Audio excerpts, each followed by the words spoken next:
Hello everyone, मैं MongoDB database के ऊपर मैं वीडियोस लाने वाला हूँ। तो स्टार्ट करने से पहले मैं कुछ इंट्रोडक्शन बताना चाहता हूँ कि मोंगोडीबी में डेटा किस तरह से रहता है और ये कैसे एसक्यूएल से डिफरेंट है।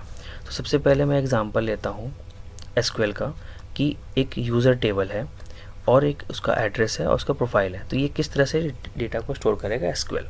देन हम कंपैरिजन कर पाएंगे कि मोंगोडीबी किस तरह से डेटा को रखता है। सेम स्ट्रक्चर डेटा है, मैंने इसी को इस तरह से यहाँ पे समझाने के लिए एग्जांपल लिया है। तो मैं अगर देखूँ यूज़र टेबल, अगर यूज़र है वो अपने पास एक टेबल बनाएगा क्योंकि टेबल स्ट्रक्चर चलता है इसमें। टेबल उसके अपने कॉलम्स होंगी, name, password and other things. Then अगर मुझे इसका एड्रेस रखना है, एड्रेस अगर मल्टीपल है, क्योंकि अगर एक यूज़र मानूँ, अगर दो इसके एड्रेस हैं, अगर एक इसका प्रोफाइल है, स्टोर 1-to-1 रिलेशनशिप अगर यूज़र से अगर प्रोफाइल का हो रहा है और 1-to-many रिलेशनशिप अगर एड्रेस से हो रही है, तो इसको किस तरह से रखेगा। तो यूज़र का सबसे पहले डेटा इंसर्ट होगा, उसके बाद फिर मैं एड्रेस का डेटा इंसर्ट करूँगा, उसको एज ए रिलेशनशिप बनाऊँगा। देख सकते हैं आप यूज़र को यूज़र आईडी से, ये रहा। देन प्रोफाइल को भी सेम ऐसे ही करूँगा, प्रोफाइल का डेटा रख दूँगा और उसमें एक फॉरेन की लगा दूँगा यूज़र के नाम से। तो इस तरह के डेटा को मुझे हैंडल करने के लिए मुझे 3 तरीके का टेबल बनाना पड़ेगा, देन डेटा स्टोर करना पड़ेगा। देन अब समझते हैं कि इसी डेटा को NoSQL मीन्स मोंगोडीबी कैसे रखता है।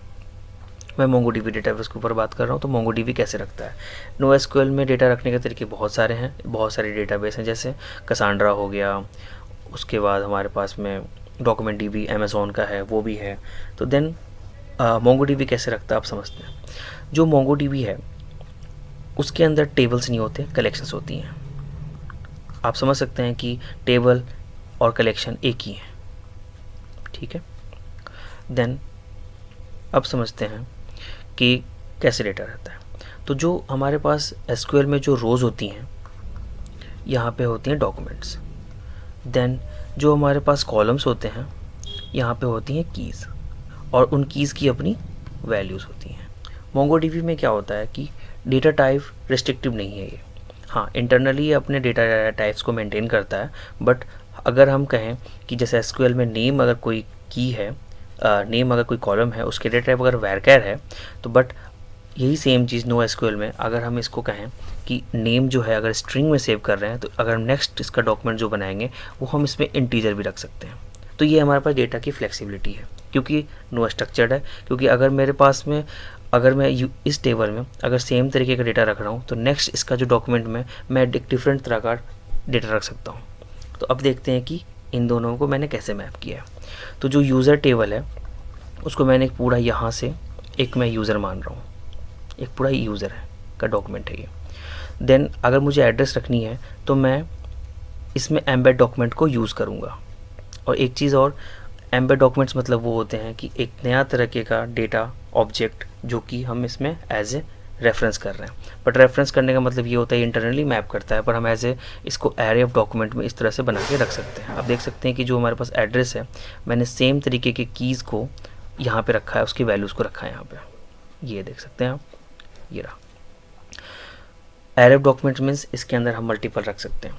तो एम्बेड डॉक्यूमेंट्स की तब हम बेनिफिट यूज़ कर सकते हैं जब हमारे पास में रैपिडली ग्रो ना कर रहा हो या टाइम टू टाइम वो ग्रो ना कर रहा हो, क्योंकि एक डॉक्यूमेंट की साइज़ 16 MB की होती है, तो इससे ज़्यादा हम ऊपर नहीं कर सकते। तो लिमिटेड अमाउंट में हो तो एम्बेड डॉक्यूमेंट रखना बेटर होता है।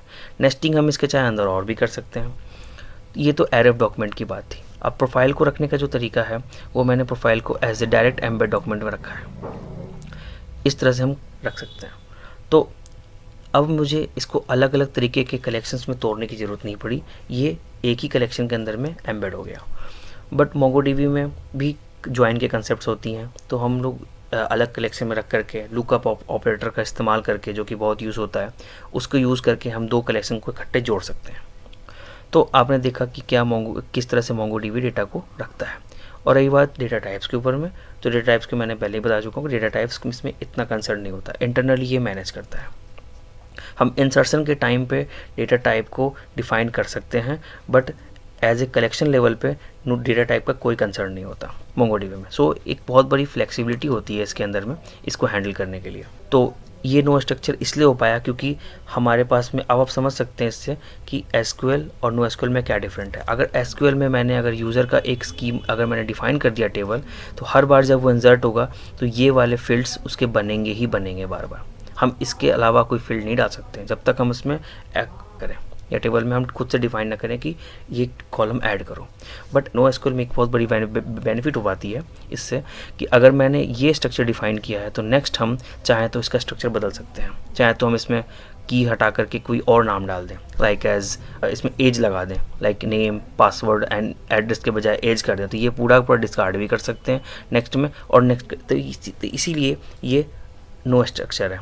नॉन स्ट्रक्चर मीन्स इसका स्ट्रक्चर डिफाइंड नहीं है कि उस कलेक्शन में क्या हो सकता है, हम कुछ भी डाल सकते हैं। जब हम आगे जब इसका जब वीडियोस देखेंगे तो कंपैरिजन में भी देखेंगे किस तरीके से इसमें डिफरेंट हो पाता है, कि कैसे एक एसक्यूएल और नो एसक्यूएल में कैसे स्ट्रक्चर और नॉन स्ट्रक्चर का डिफरेंस आती है। सो आई थिंक इंट्रोडक्शंस काफ़ी हैं इस चीज़ को आगे बढ़ने के लिए। अब जैसे जैसे हम आगे मूव करते जाएंगे तो और मोर फर्दर डीप एंड डिस्कस करेंगे इस चीज़ को लेकर के। तो जो मेरी नेक्स्ट वीडियोस जो आएगी वो हम क्या देखेंगे कि MongoDB डेटाबेस को कैसे इंस्टॉल करना है और कैसे हम उसको फर्स्ट स्टेप को फॉलो करते हैं। Okay, then thank you.